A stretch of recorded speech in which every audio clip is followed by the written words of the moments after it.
argachuuf dhabuu kun ani san madaalu laphee koo. Ani kana ajaa'ibi keessa gaa'ila keessatti dirqamaan na jaaladhu wanni jedhu hin ta'a garuu.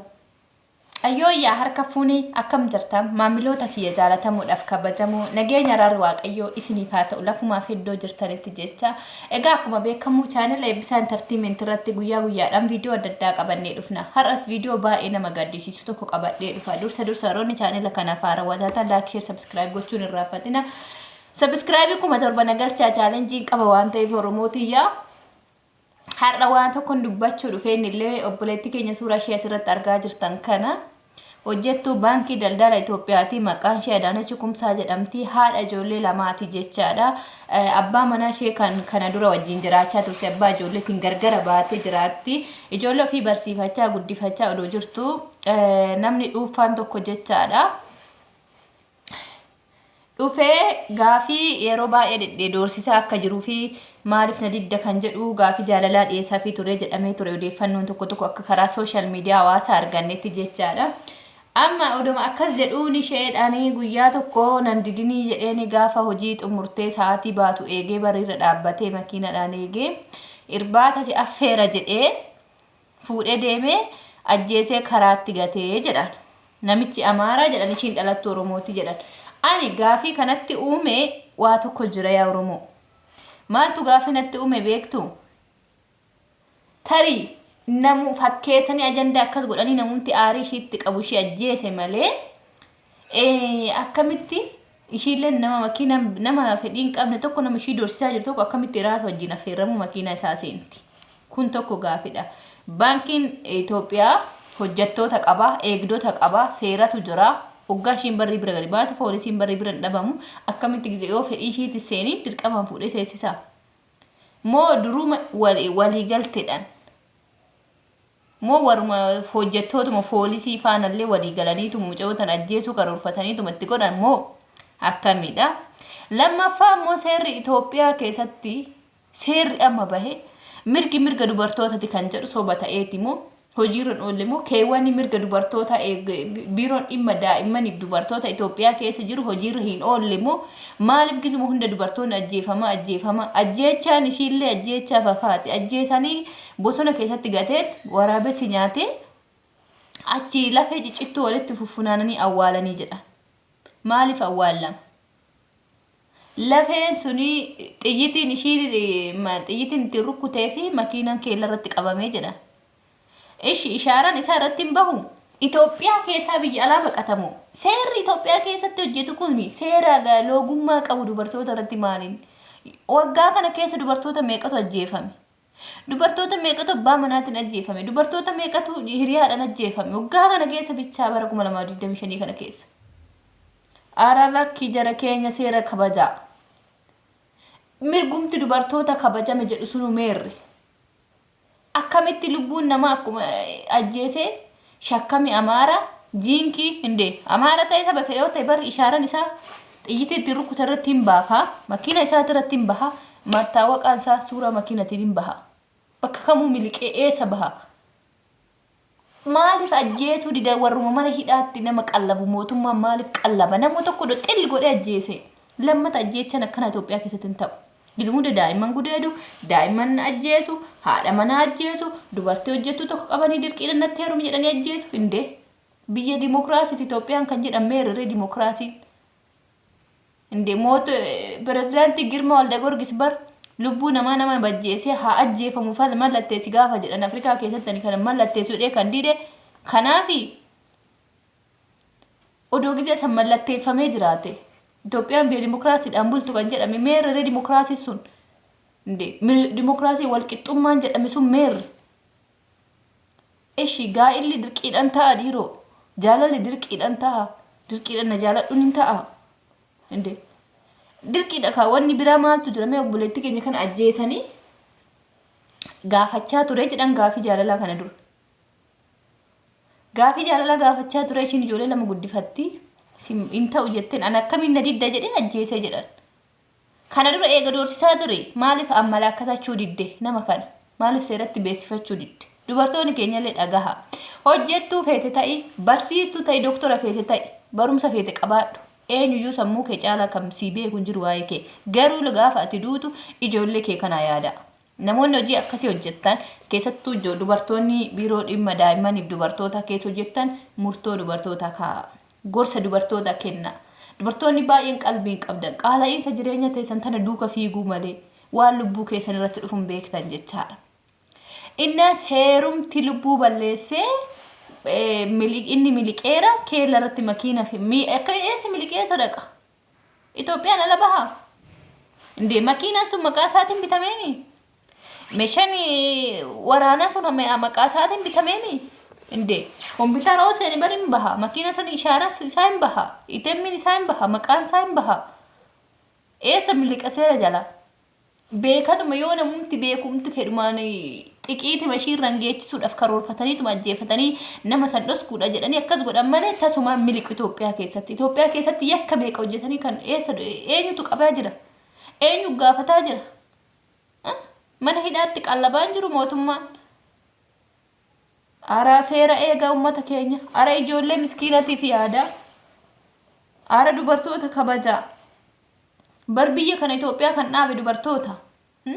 Mootummaa kan deesse dubartoota. Isa xiyyaala balaliisu kan deesse dubartiidha.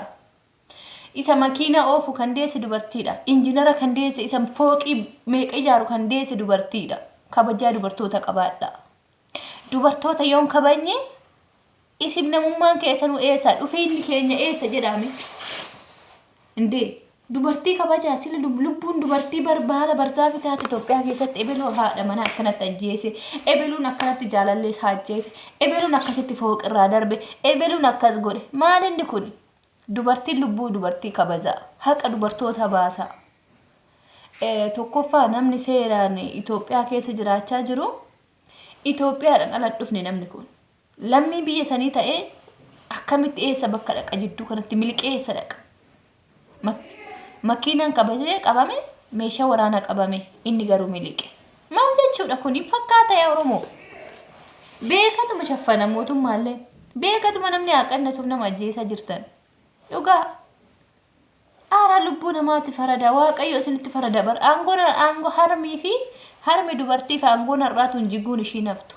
Warri mootummaa jala fiidanillee warri faarsee bultoonnillee dhugaa farada. Dhugaadhaaf dhaabadha. Mootummaa maayyuu ta'e dhugaadha dhaabadhu. Dhugaa murteessaa. Lubbuu namaa akka ba'a. Ijoollee ishii lamaan tana ishii abbaa manaatiin gargar baate ijoollee tana ofii guddifachaa jirti. Hojjettuu baankiiti. Waan damooza ishii argatteerraa ijoollee ofii kiraa mana ofii kaffalachaa ijoollee ofii guddifataa jirti. Ishiin irraa ajjeefamte ijoolleen tun eenyutti hafti? Bakka itti faca'uudha jechuudha. Firatti fudhachuuf firri yeroo ammaa ka ofiitu gara geessudha beera ijoollee keessii guddisuu miti. Ijoolleen kun maal ta'u carraan isaanii godaana irratti gatamuudha.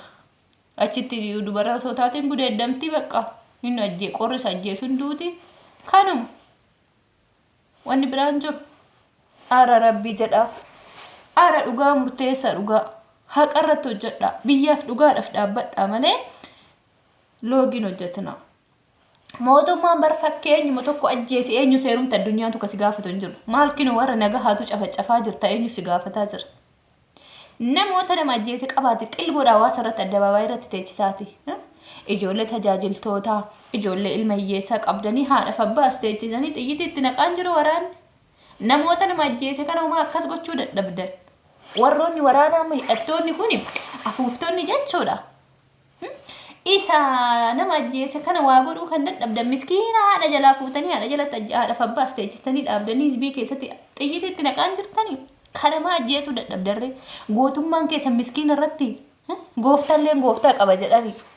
Gootummaan keessa miskiina irratti dhugaa namni biyya isaatti dhaabatu namni dhugaa namni nama ajjeesu nama tokkichi fidanii addabaabaayii irratti rashananii seenaa galmeessitanii anis hin badhaasa. Hidhataa warra nama ajjeestan keessa jechaadha.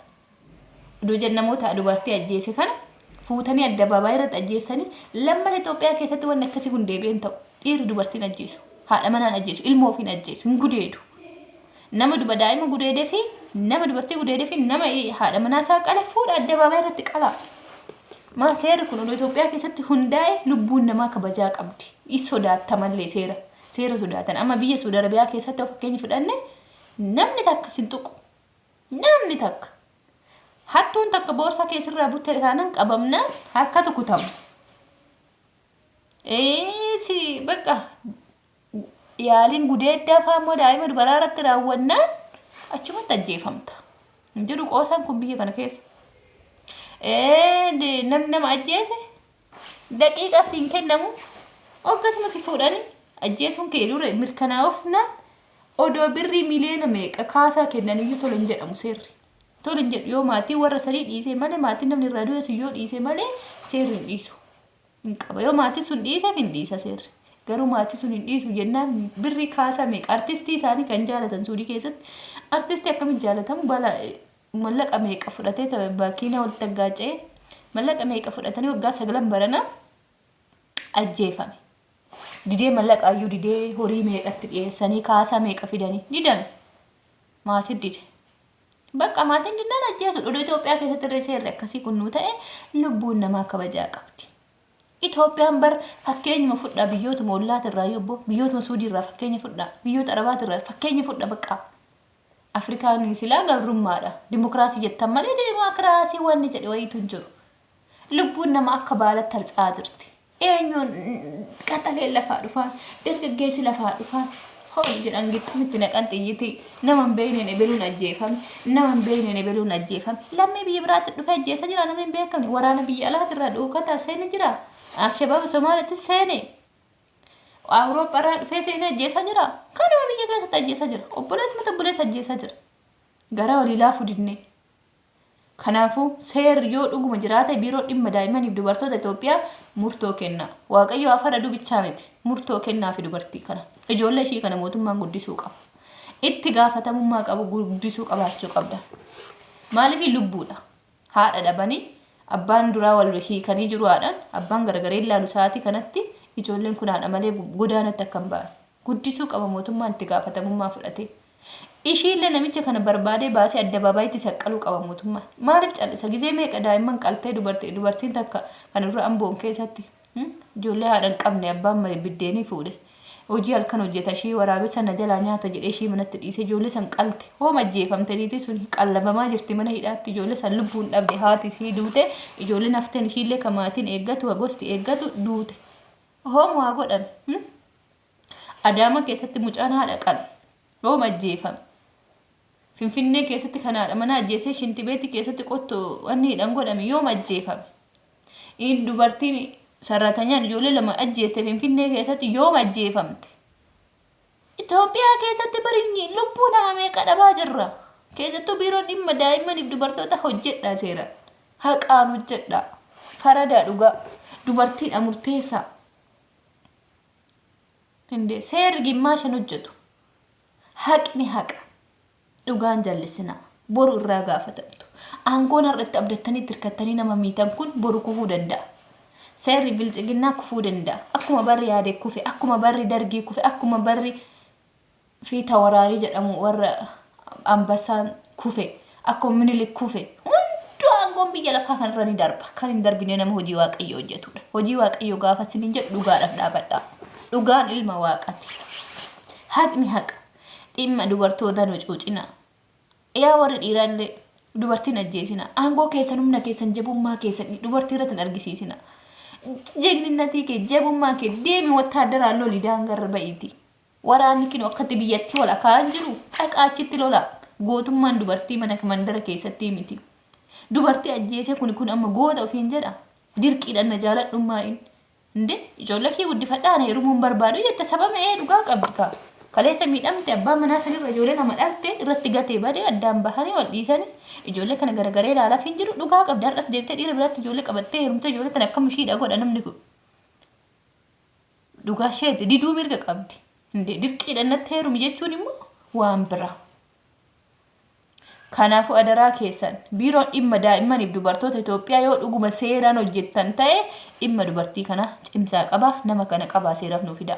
Seeratti fida ajjeesaa miidiyaa irratti addabaabaayii irratti saqqala maa okinoo lubbuun nama jiru kana dura shaashamannee keessatti ilma mataa gadi saqazzaqaniitiin ol hidhanii ibiddatti qabsiisan turre yoo waa godhe namoota akkas hojjetu san kan lubbuu balleessi kana maa akkasin goone. Hannagaatu sila akkas godhaa turtanii nama lubbuun keessa jiru fannistanii garafaa turtanii mataa siqasettanii nama lubbuun keessa jiru harka irraa kuchisiisaa turtanii. Inde yoo isa sanuu furmaatan goone nama nagahaa ajjeesistanii nama nagahaa qalchiistanii nama nagahaa feetan gootanii kanamee akkamitti dhiiftu reeshi miliqee makiinaan keellarratti qabame hin fakkaata dubbii sobni gurguddaan kun. Soba kana keessatti viidiyoo yaada kana keessatti waa lama soba qabeeyyan. Wanni lamaan soba ni qabe tokkoffaa akkamitti dubartiin tuni makiina hin bee nama kana fedhii isaa hin qabne makiina isaa akkam jettee seente siraata si affeera jedheeni fuudhee deemee ajjeesan jedha. Iffeetu erga ta'e hin fedhu jechaani turtee jedha. Natti heerumu jedhee gaafii jaalalaa dhiyeessaa fi ture. Inni heerumu jettee diddee jedha. Diddeemi akkamitti makiina isaa kaatee seente wajjin iraata affeerramuu deemte ajjeefamteeshi. Koo tokko kana gaafiin kanatti uume lammaffaan immoo makiinaan isaa qabame meeshaa waraanaa qabame keellarratti qabame jedha. Eessa dhaqeen gizee san makiina keessa bu'ee eessa dhaqe? Makiina bakka keellatti hin gahe eessa dhaqe? Bakka kam seene? Hin fakkaata dubbiin kun dhiiroo. Mee xiinxalaa isinuu dubbii kana. Ani garuu gaafii natti uumte wantoonni kun lama. Isa nama otoo fedhiin qabaane hoteela affeerraa deemtee fi isa makiinaan keellarratti kun garuu ishii akka itti duutettis duute ishiin hin deebitu waaqayyo dhugaa ishii lafan baasin dhiiga ishii lafan baasin garuu seeraan hojjedha. Qaamni seera kamuyyuu seera dhugaa murteessa dabar hojjetina. Mallaqaan nama hin dabarsina mallaqni hin dhuma. Aangoonis ni darba. Haqaaf dhaabadha. Wanni har'a isin hojjettan aangoo qabna jettanii sirna qabna jettanii aangootummaa qabna jettanii itti fayyadama aangoon nu harka jira jettanii lubbuu namaatiin hin qoosina. Firdii jala eenyuyyuu hin bahu. Waan hin darbine nama gaarummaa ooledha. Akka maastara binnat kan hawaasni guutuun addunyaan guutuun jaalatti. Waaqayyo lubbuu isaa nu eegu isaa fayyisaa gammachiisu. Akkasitti hojjedha. Isa olii sodaadha malee isa lafa jalaa kana sodaatina. Nama akka keetti sodaatin. Si aangorraa si kaasan si kaasan dhugaa haqa fi aangorraa ari'amte samiitti gatii ta'ee si kaffalama. Garuu sobaaf immoo aangorra yoo turte hin ta'u. Keessattuu ijoolleen Oromoo mallaqa argattanii jennaan garaa keessan guutatanii jennaan inta obboleetti keessan dabarsitanii kennaa jirtan obboleessa keessan dabarsitanii kennaa jirtan walii dhaabachuun hin jiru. Kanuma isiniin jedha waan na dhaggeeffataniif galatooma viidiyoo kana sheer waliif godhaati qaama dhimma ilaalatu biraan nu gaha. Deebii barbaanna deebii dhugaa barbaanna haqa obboleettii keenya wareeggamtee barbaanna. Kanuma isiniin jedha kutaa biraatiin hanga walitti deebinutti turtii gaarii.